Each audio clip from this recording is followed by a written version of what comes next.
Hi guys, okay, so this is a little project update on Tiki, a new game I'm writing for the Commodore 64.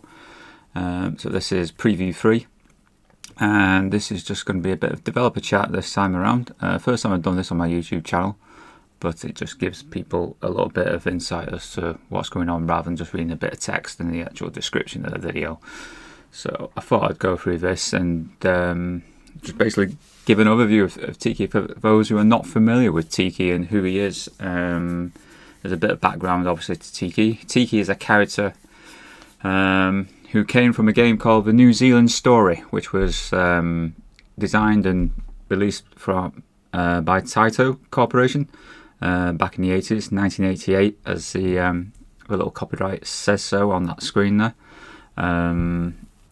Yeah, so they came up with this game. It was a multi-directional scrolling platform game in the arcade, and Ocean grabbed the license to convert it to other platforms, 8-bit and 16-bit platforms in the 80s, and Commodore 64, we got a version in 1989.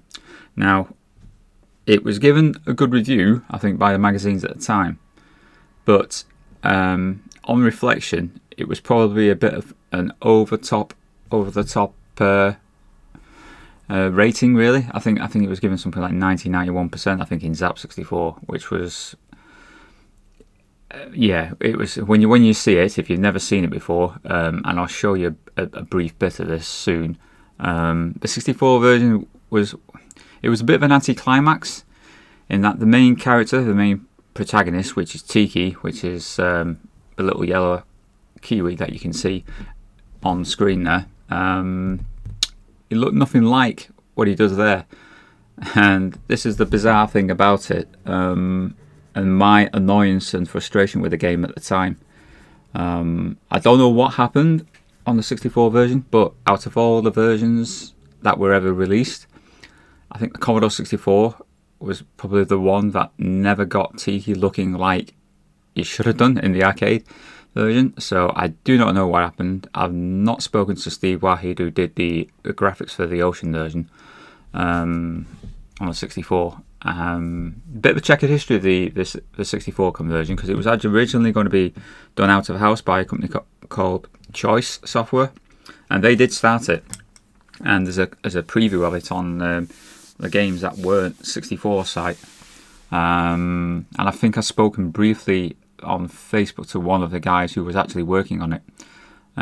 They just pulled it from them later on in the year that they were working on it, and then Ocean, I think, gave it to the developers because they had little to do, and it was then a big rush job to get it out ready for, I think, Christmas release or something like that. And it's poor, and it really is poor on the 64. It was a multi-load, which never helps, but there was no way they could do it other than being a multi-load. Today, if it was to be redone, it would be a cartridge game without a doubt, and that's the only way you would do it. People have asked me whether I would actually rewrite the New Zealand Story from scratch, based on what they've seen so far in the first two previews of this Tiki game. The answer is I don't know. It's a big undertaking. I might have to do it as a joint effort with somebody else, just to speed up the process. I could probably do it all myself, but it would just take so long. But yeah, it's the way the reason being, I probably wouldn't be happy. I mean, somebody's asked me if I could take my Tiki redesigned character and put him in the 64 version, which wouldn't work well. You could do it, but it just wouldn't look right, given all the other graphics look terrible, and all the other sprites are really poor. By today's standards, you probably wouldn't rate the game over 60%, but for some reason it was raved over back then. I think it was just all caught up in the game, the release and everything. Choice, who did the Amiga and ST versions and the Amstrad versions, the Amiga and ST versions are very nice, and they're very close to the actual arcade version. So I think first of all, I'll probably just show you a quick look at the arcade version. So that's a still from the arcade, and the antagonist is this big grey leopard seal. Now he stole a load of Kiwis, including Tiki's girlfriend Fifi, and Tiki, as you control Tiki through all the levels, you had to rescue all the other Kiwis. And yes, Kiwis are probably not yellow in real life, of course, they're brown, but no matter, it's just for obviously cartoonifying an actual character in real life, isn't it? Just like a Disney thing. So it doesn't matter, and it's cute and it sells, and it sold bucket loads back then. So if we just play a little bit on this, hopefully I don't get any like strikes on this, but we'll probably just turn the volume down a little bit just in case. But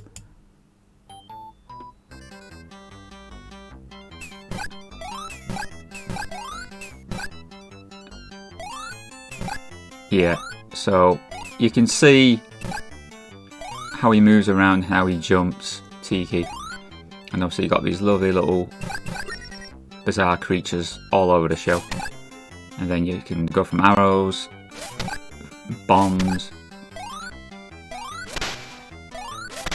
and strangely, I don't know if you can get a little pause in that, but yeah, that went too quick, but it says BOM instead of boom. I don't know what happened with that, but and again, see how many sprites they got here on screen and stuff. But you can see, you know, you're firing the arrows and you're destroying the little creatures and picking up collectibles, fruits mostly, and then weapons as well. Little pedestal to jump on, fly around, things like that. So, you know, that's pretty much basis of the game, you know, and you're going around and you're rescuing all your little Kiwi friends, and so you got all this little annoying background music, which is pretty short, but it's very short on the 64. But yeah, you can see all that. That's all very cute and whatever. So anyway, let's go to the this is the Amiga version, and you can see what they did with the Amiga version. So it's quite similar. The Kiwi's slightly different in shape, but he's reasonably like it. Yeah, it moves around quite fast. Again, the BOM for the bomb, instead of boom. Yeah. So there we go, and then again it goes on to the next round, and then I think there's about 4 rounds per level. Yeah, so there you go, you got those little mollusk things and shells. I don't want to think they're snails, but and then you got these little like horseshoe crabs, and they look slightly different on the Amiga version. And those guys with the boomerangs, I don't know what they're supposed to be, but yeah, anyway, so there you go. So that's pretty much for the Amiga version. And then we got yeah, we got lumped with, this is what we got on the 64 back in '89. Now you say, what on earth is that jumping around there? It looks more like a canary or something, and it does, in fairness, doesn't it? It's yeah. And the way he moves and jumps up and down, it's just like a poor parody of the actual arcade, isn't it? It's like, it's really slow motion. It's almost like he's like jumping in treacle or something. It's just, and then those little horseshoe crab things are just, yeah. And then obviously they try to recreate obviously things like, if you look at like the backgrounds of giraffes and stuff like that, but in multicolour mode you really are restricted because of the blocky nature of it, so you can only get so much detail in. I've done a comparison with the actual arcade version, but it's a little bit short on the 64. It's not the same number of characters wide as it is on the actual 64 version. And then yeah, you get to this stage here now, and the bird in the cage, the Kiwi in the cage, is just not not the same at all. It's just like a really poor, because yeah, it's not great. They tried to do it as best they could. I don't know how long they had. Probably not a lot of time at all, I would think, given its ocean. They were notorious for like knocking out games in about 6-week period, sometimes less if they really did put the pressure on. But then a team of 3 people. So in a game as big as this, you can imagine. You can imagine how long it would take for just one person, myself, doing an entire game like this. But yeah, so that's a little bit of a background. Obviously, you can see the it doesn't really resemble the arcade, and we've got this big status panel as well on the 64 version, and time visible, which it was supposed to be always a hidden time limit, but for some reason they made it visible on the 64. And there was a map in the little corner on the arcade, but they've put it up there on the status panel to see where you've got to get to. I think it is on each level essentially. That's sort of like the trapped kiwi in the cage. You know, and there's little bonuses, and you can spell the word extend at the top, and you get an extra life and all that sort of going on. But anyway, that's Tiki. But yeah, played that game, and I wasn't impressed. You know, I hated it. In fact, and I was always jealous of the Amiga version. Yeah, when I was in the 80s, I thought, I've got to get myself an Amiga version at some time, and I did eventually. I did get an Amiga, and I played it on the Amiga. But yeah, the 64 version, not my favourite. Some people like it. Some people really do like it, and some people have played it and never realised that what Tiki was supposed to look like, and thought that was the official. You know, it must have looked like this little canary character. But yeah, so strange. Anyway, so let's go back to what I've done. So you can see mine's pretty much close as I can get it to the arcade. I think, you know, given the limitations of the actual 64. Obviously the vertical resolution is different to the arcade, so you can only fit so many pixels in, and you have to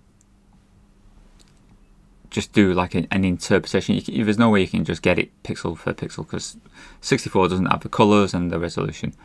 I think the arcade's Tiki is probably about 24 pixels high by default, I think, something like that, and then in one of his jumping frames he might be as high as 29, so maybe more.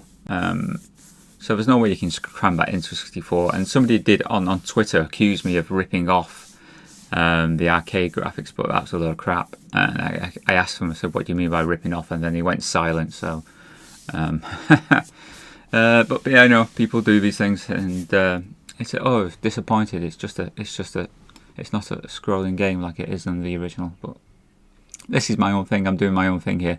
People have had 34 years to do this, so you know, you've still got 34 years if you want to write New Zealand story. Go ahead. I'm not going to stop you. But yeah, so this is an update now on Tiki, and where I am with it.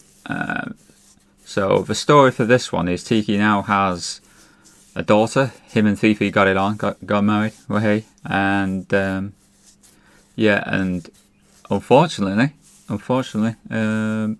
his daughter has been kidnapped. Oh dear, by an evil penguin, and would you believe it? Yes, an evil penguin, who goes under the name of Wirro, which is Maori, I think. Yeah, for like something like evil lord of darkness or something stupid like that, I think it is.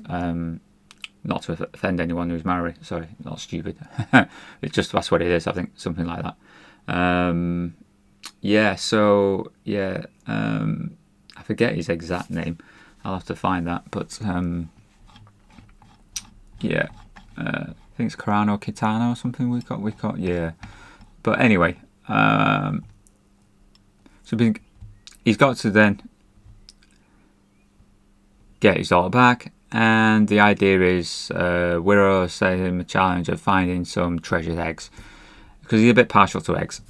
And so Tiki's got to go around hunting for all these eggs, and once he's got enough, then there'll be like a final showdown with the evil penguin. And if he's successful, then obviously his daughter will be released, and everyone lives happily ever after and goes off into the sunset and all that.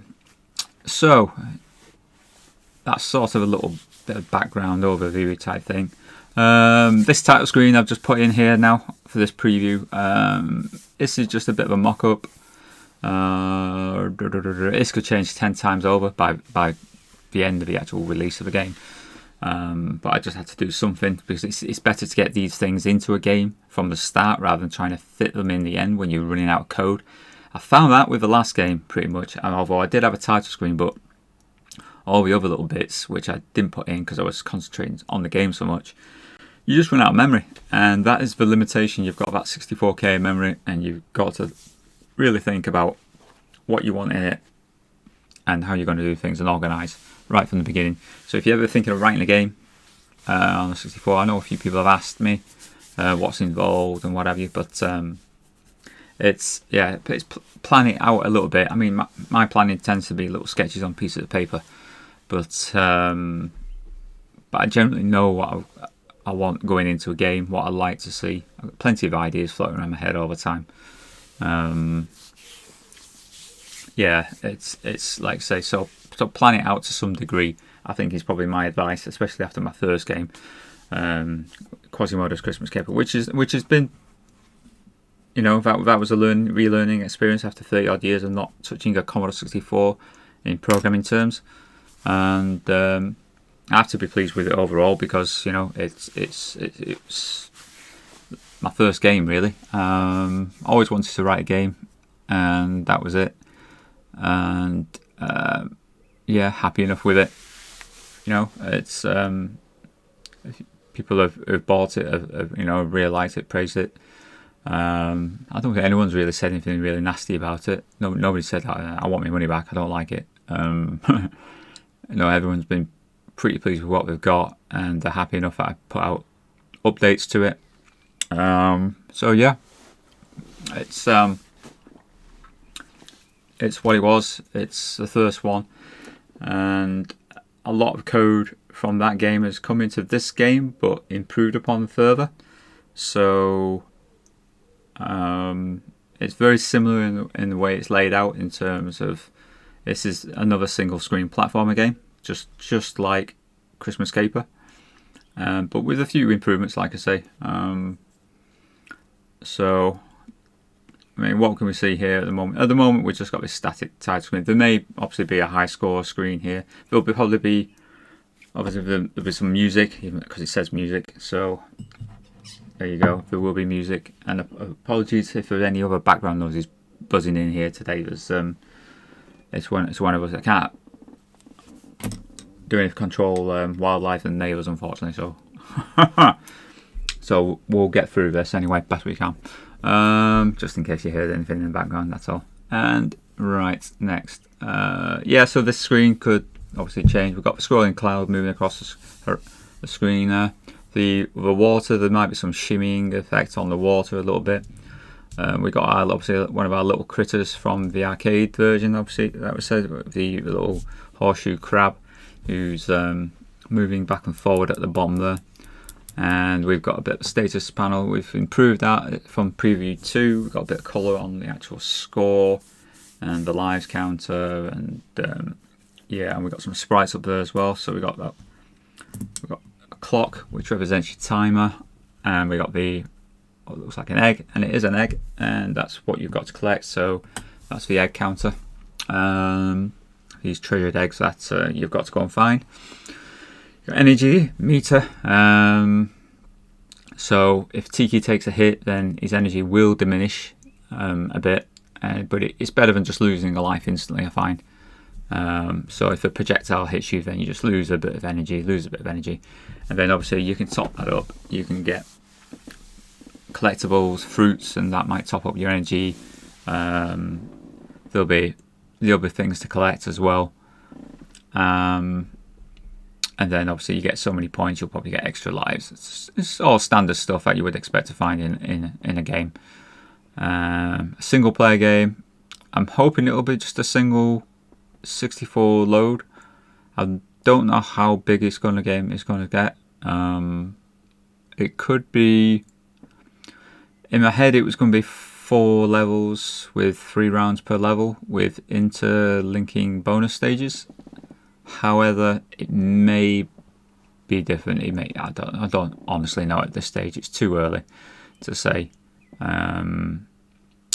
So yeah, we'll have to wait and see. But yeah, anything can change between now and the release date, and I'm hoping it'll be out early next year. I'm thinking probably February, March time next year. In my head, I would want to get this done by. There's obviously going to be release 4 of Christmas Caper, which is going to come out in December. So I'm going to break off from this and just do a little touch up on that, ready because the digital tape version's got to come out with its loading screen. So that's what I promised people. So that'll happen for this Christmas. But Tiki will be still going.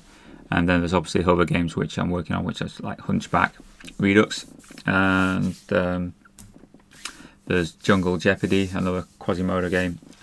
And there's this Halloween game as well at some point, which won't be a big game at all. The Halloween game will be a really tiny game, but that's on, I think. And I've got another list about, I don't know, 10 or 12 games, but there we go. So yeah, so all we've got in this version at the moment, like I say, it's still very, very early days for the game. So if we press fire to play, if we've got the window active, I'll just so at this point here there'll be a bit of music, and the little critter at the bottom will probably whiz off to the left or the right, and so that little how the screen was drawn then. So I wanted this little transitional effect rather than just appearing. The creatures now, we got 4 little critters on screen, but they will spawn in a lot nicer. They will like little pop for each one, similar to Christmas Caper with the elves, how they appear. Like I said, not exactly the same, but very similar. But for those who have not seen the other 2 previews of it, and feel free obviously to go and have a look around at them. Obviously the major difference I've put in on this, on my Tiki as well from the arcade, is that he blinks. I just thought making his eyes blink was just a little bit something extra for one, and he moves like just like the arcade. He's just like, you know, there's not too many differences there, and this version introduces sound now, so when he jumps it's like the arcade.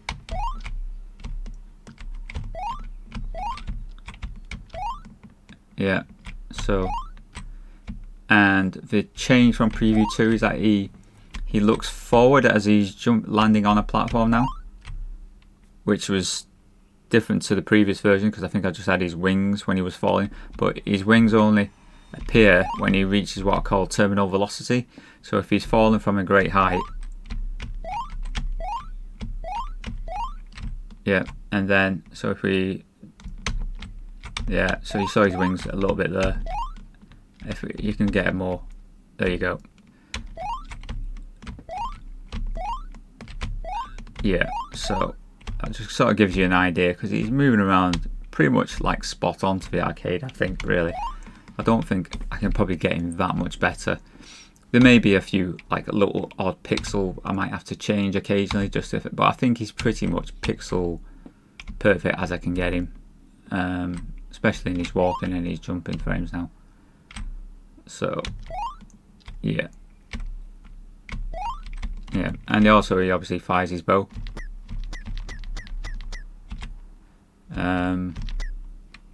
There's not collision on every one of these creatures at the moment because I've only tested it on a single creature at the top of the screen, which I'll show you in a second. And you only have one bow on screen, whereas the arcade had about 10 because it's got more sprites available to it. Because the other reason, obviously, is I'm using overlays on everything. So as soon as you do, obviously you use an extra sprite, so a little bit of work to do on the collision when going on to certain platforms yet, but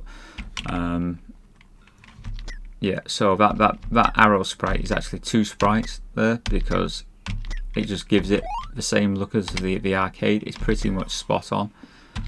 Again, it's just careful studying of the arcade and what it looks like. Obviously all these creatures are 2 sprites each as well. Tiki's 2 sprites, and even when he's got his bow, the bow frame, that's included in the same sprite. I've managed to include it in the same sprite, and clever use of colour just means I can get a bow colour as well. So and he looks pretty. It looks pretty good. The totem poles here, these little faces. If you get to level 2-1 on the arcade version, then you will see these little faces. Pretty not in the same way, but the dotted around as a little like block for the platforms. But they're strewn all over. But I decided, I thought they look with the sticky tongues out. That's very Maori style caricature type stuff, isn't it? So I thought, let's turn them into a totem pole, and the flags at the top are just purely an embellishment. There's no way they would put flags on them, I don't think, in New Zealand. Local Maori people, I don't think they would do that at all. So that's just me. No offence made if it offends any people from New Zealand, but it's just a game, and it's just a bit of something extra to look at. So what else? Yeah. So obviously these characters. Now what I'm going to do with these little critters eventually is there's no collision that I can walk through them at the moment, but obviously I've had to take down the number of frames from the arcade. I think there are 3 frames of animation on the arcade, but there are 2 frames on the 64 version here, just to limit things. I've not got any sprite flipping in yet, mirroring or anything like that, so if it needs to happen I could probably do that. But also what I'm going to do is I'm going to make them behave in different ways, and it might take 2 or 3 hits maybe to get rid of them and to reveal any treasure that they might have. The little crabs, obviously they're different. They've got 2 different colours. I think I've come up with about 4 suitable different colours, and they could all have different characteristics. Some could be a bit more aggressive towards you, some could like be firing projectiles straight away if you come anywhere near them. Some might just go into hiding and make them really hard to destroy. I've got all different little ideas, and I've got some new characters, obviously, so it's not just all the same. But I thought I'd put the ones which give it some familiarity to the original game. I thought, which was nice. Yeah, so we've got a few sprites now on screen. We've got 6 at the top in the status panel. We've got Tiki himself, his little bow. So that's 10 there to start with. So that's 6 at the top, 2 plus 2 for Tiki and his bow. And then you got these creatures, which is another 8. So that's 18 sprites. And then there will be, when they start firing back at you, there could be anywhere up to 26 maybe on screen. So but when the idea is when the timer runs down to 0, you'll be chased around by another enemy. So similar in the way I did in Christmas Caper, where I had the snowman coming on Boris. So instead of Boris, there'll be something else coming on the screen and chase you. And it might vary depending on the level type, because I figured this is the theme for the first level, but the second level might be, I don't know, it could be volcanic in nature, you know. It could be it could be a snowy scene, it could be anything really. So it'll be like different different environments. So it'll all look different. It'll all you know, there could be other hazards involved. There could be like you have to jump across water or something like that. So yeah, it's coming along. So if you fire now, so at the moment he's paused as soon as you hit him. Now what I'm planning is if you leave it alone for like several seconds, then the critters will start walking again. So it's just like it's stunned. The idea is they've become a bit resilient to this weapon, this bow and arrow. That, you know, this arrows that Tiki fires from his bow. So I think it'll probably be best if you take multiple hits now to change, because it's, you know, you don't have to keep it the same as what was done previously, and that is the beauty of this. You know, you can take it any direction you want when you're writing your own game, and that's what I'm going to do. But the obviously you hit it again, it will turn into a piece of fruit, which is again similar to the arcade, and the explosions on these like little snail mollusky type creatures and the crabs are the same as the arcade again. So it'll just show you this explosion. We can only do this once, but I'll go through it now. So that brief little explosion, that is exactly identical as to what the arcade did. So I've just replicated that, and then obviously you'll be able to go across and collect your little apple and get your points, but no collision on that yet. So this is where we are at the moment. It's getting there. It's got the similarities to the original, but yeah, there'll be a lot more going into it over the coming weeks. And obviously background music, everybody seems to like a bit better background music for in level, so obviously that's got to be done at some point. Yeah, it's nice, and I like the fact that I can just drop off onto that platform and not have to jump as well if the platforms are close enough. So that's quite good, because that'll give me some ideas for when I'm designing the other levels as well. That wasn't really intentional, it just happened to be like that was a side effect of the actual design. And but I've got his like death animations and everything all drawn. Also as well, obviously he fires bows, but you can collect the bombs just like you could in the original game, and you can launch the bombs. So I've done those sprites, they're ready. Just the routine's just got to go in there at some point in the near future.